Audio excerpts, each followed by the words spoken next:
પંચમહાલ જિલ્લામાં આવેલ સુપ્રસિદ્ધ યાત્રાધામ પાવાગઢ ખાતે ચૈત્રી નવરાત્રીના પહેલા દિવસે મોટી સંખ્યામાં ભક્તોએ માતાજીના દર્શન કરી ધન્યતા અનુભવી હતી।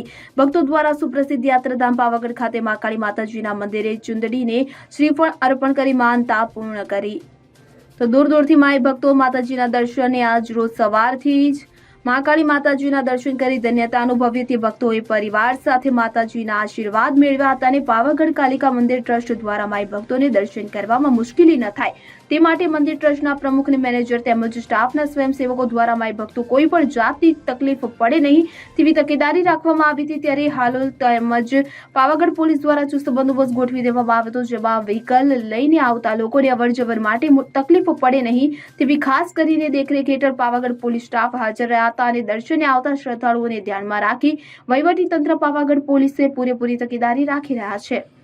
કિરણ ગોહિલ, પંચમહાલ। હવે જુઓ દેશ દુનિયાની તમામ ખબરો તમારી આંગળીના ટેરવે। ઉઠાવો મોબાઈલ અને ગૂગલ પ્લે સ્ટોર પરથી ડાઉનલોડ કરો અમારી CN24 ન્યૂઝ મોબાઈલ એપ।